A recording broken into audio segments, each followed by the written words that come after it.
qu'est-ce qui t'a permis de débloquer des trucs, d'avoir moins de croyances, d'être moins dans la procrastination, d'être plus dans Hmm. ton énergie? Tu vois, c'est vraiment ça qui O- m'intéresse. Ok. En fait, moi, ce que j'ai vraiment trouvé très utile et pertinent, c'est qu'avec ton accompagnement, en fait, on est constamment amené à prendre le temps, à prendre du recul déjà pour se questionner sur nous-mêmes, sur comment on fonctionne réellement, sur notre manière de penser, etc. En fait, et c'est des choses qu'on prend pas le temps de faire, je trouve, de manière générale. Enfin, dans la vie de tous les jours, tu vois, on a tous plus ou moins euh, une certaine façon de faire de l'introspection. Avec toi, en fait, on apprend à faire une introspection vraiment poussée puisque tu nous donnes les outils et tu nous donnes aussi des questions vraiment pertinentes où on sait exactement aller chercher, qu'est-ce qu'il faut aller chercher, tu vois, au fond de Mhm. nous.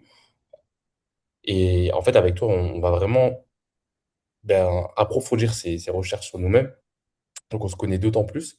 Alors là, c'est vraiment sur la partie, pour le coup, équilibre vie perso, vie pro. Parce que nous, on a bossé ensemble sur pas mal de choses. Mhm, Mais toi, mhm. tu m'as vraiment aidé, tu vois, à rééquilibrer la balance sur l'aspect vie perso, vie professionnelle, où j'étais complètement déséquilibré. Et aujourd'hui, c'est vraiment beaucoup mieux. Est-ce que vraiment le fait de se recharger, de se ressourcer, de prendre du recul sur, euh, prendre de la hauteur sur l'ensemble, ça a eu un impact, direct ou indirect, sur que ce soit ta procrastination, ta productivité, mais même pour ton chiffre d'affaires? Ouais, complètement. Quand j'avais un peu des croyances où, ouais, faut se réveiller, faut travailler, tu vois. Faut la morning routine où tu te réveilles, tu sors du lit, t'es sur le PC, tu charbonnes. Et je me forçais un peu à faire ça. Et j'ai revu un peu mes manières de faire. Donc, toi, tu parles souvent, tu vois, de trouver son moment bien-être, Mm. avoir le moment pour soi le matin, etc. Maintenant, je le prends, ce moment. Et en fait, du coup, quand je me pose maintenant sur le PC après avoir fait ça, je suis serein. Tu vois, je suis serein, je suis focus. Je suis pas en train de. Auparavant, j'aurais pu être en train de culpabiliser, en train de me dire, putain, fais chier, je me suis réveillé, j'ai bien dormi. Je suis pas en train de bosser, je procrastine. C'est la procrastination déguisée. Et là, je sais que ça ne l'est pas, en fait. Je sais que là, ce que je fais, justement, c'est ce qui va me permettre d'être beaucoup plus productif et de gagner du temps, gagner en efficacité par la suite. C'est super. Je me tue à dire ça aux gens. Arrêtez d'aller copier des routines qui sont pas les leurs. Et en fait, ces routines-là ne collent pas à leurs besoins. Alors que si tu apprends à avoir des routines matinales ou autres qui rechargent ton énergie à toi, personnelle, naturelle, tes besoins à toi, forcément, Mhm. tu es beaucoup plus productif. Ça, ouais, ça, c'est vraiment sur la partie apprendre à se connaître sur l'aspect respecter son rythme, respecter sa manière de fonctionner, trouver sa routine productive le matin et trouver les moments où on se recharge et les activités aussi. On avait bossé sur les croyances limitantes liées à la peur, voilà, à la peur du regard des autres, la peur du jugement. Moi, ma problématique, c'était vraiment ce côté perfectionnisme parce que de par l'éducation, de par le soi parfait de mes parents, de mon père surtout. Et donc, ça me poussait à procrastiner, à repousser les choses parce que il fallait absolument que tout soit parfait, il fallait absolument que les choses elles soient bien travaillées. Et en fait, ça me faisait ne pas passer à l'action. Donc ça, c'était problématique puisque il fallait absolument que je trouve déjà pourquoi j'avais ce pattern, pourquoi j'avais ce schéma Mm. répétitif. Donc avec toi, on a creusé, on a vraiment poussé les choses pour trouver d'où ça venait. Et puis, par la suite, on a aussi mis en place des choses. Donc, toi, tu m'as donné des conseils sur comment, ou plutôt le discours interne que je devais avoir et que je dois avoir, que j'ai envie de dire, ça me bloque pas. Avant, ça vraiment, ça pouvait arriver que ça me bloque complètement. Mais aujourd'hui, non. Dans tous les cas, il y aura un passage à l'action, en fait. Mm. Et ça, c'est important, hein. C'est-à-dire qu'en fait, si dans tous les cas, tu passes à l'action, même un petit truc, tu vois, mais tu gardes ta machine finalement en action et le bullshit que tu te racontes, en fait, il tombe tout seul après. Exact. Ouais. Et donc, ma grosse problématique, c'était ça. Alors que là, maintenant, même si, tu vois, là, les 2 derniers jours, j'étais pas forcément très actif, parce que je bossais sur d'autres choses.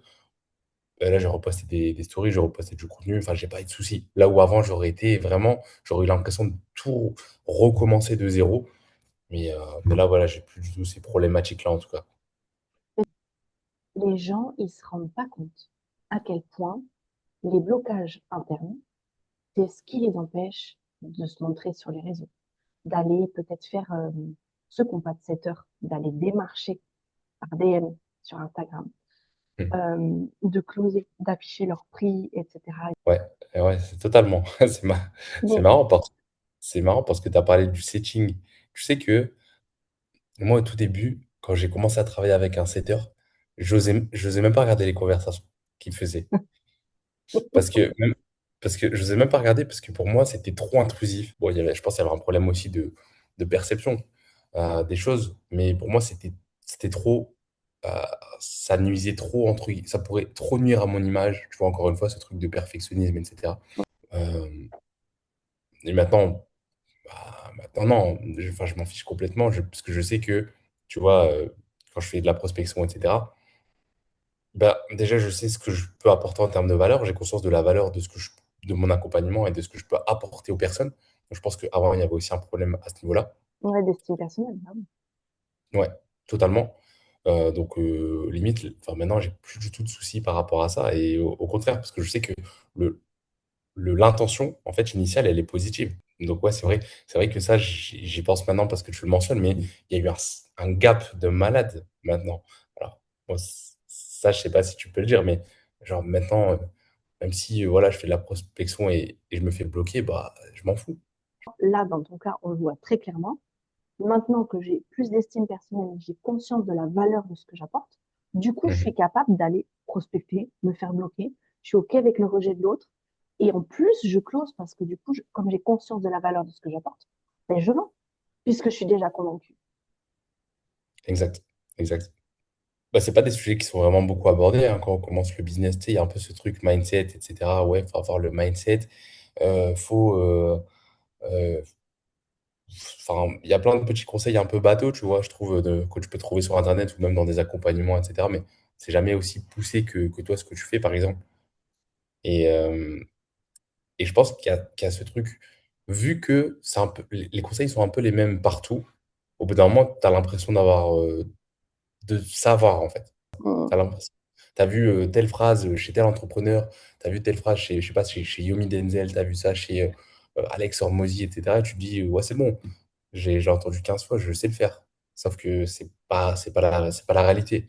En soi, il faut pousser les choses beaucoup plus loin pour vraiment se comprendre, vraiment comprendre ses blocages.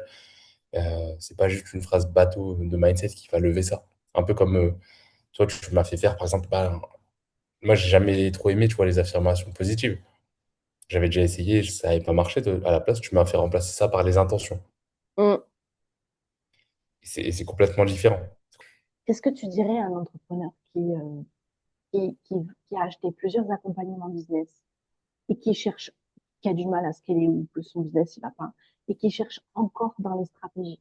Je dirais que déjà d'un point de vue santé mentale, parce que quand on en arrive à ce point-là, où tu vois, on a pris plusieurs accompagnements business, on est toujours là à chercher euh, quel est le truc qui va, le conseil marketing, l'angle marketing, le petit truc business qui va faire la diff. Tu sais, au bout d'un moment, d'un point de vue santé mentale, en vrai, c'est pesant, c'est fatigant. Et, euh, Et en fait, même si, genre, d'un point de vue, je pense, business, tu vas trouver peut-être un truc qui va être super pertinent, euh, mais que tu as quand même des blocages, que tu as quand même des blocages, peu importe de quel ordre, hein, s'il faut se montrer sur les réseaux, s'il faut faire des choses qui font peur, etc. Dans tous les cas, tu vas pas pouvoir exploiter pleinement cette chose que tu vas trouver dans les accompagnements business. Et en fait, bah, c'est comme dans tout, mais je pense que si tu veux que ton arbre il puisse pousser pleinement et vraiment devenir gigantesque, il faut trouver un sol qui est fertile, il faut trouver un sol qui va te permettre vraiment voilà, là où qui sera bien situé, qui sera fertile, où il pourra se développer correctement, sinon tu vas être limité dans tous les cas. Et je pense que, Mm. en vrai, je pense que tout entrepreneur, tout le monde a des blocages inconscients. Et en vrai, enfin, moi, je sais que pour moi, ça m'a beaucoup aidé, mais je pense que tout le monde, en vrai, devrait se faire accompagner sur cet aspect-là. J'étais à l'étape zéro, j'avais conscience que j'avais des blocages. Oui, ah mais oui, mais parce que toi, dès le départ, tu t'es dit, tu as eu cette humilité de te dire, OK, là, ça bloque. Vas-y, viens, je fais ce qu'il faut pour que ça débloque. Et au final, tu vois, il y a des fois, je prends tes nouvelles, Gilles, ça va? Ouais, franchement, cool, tout va bien, pas de procrastination, nickel. Bon, bah chouette. Putain, c'est juste tout ce qu'on veut, quoi.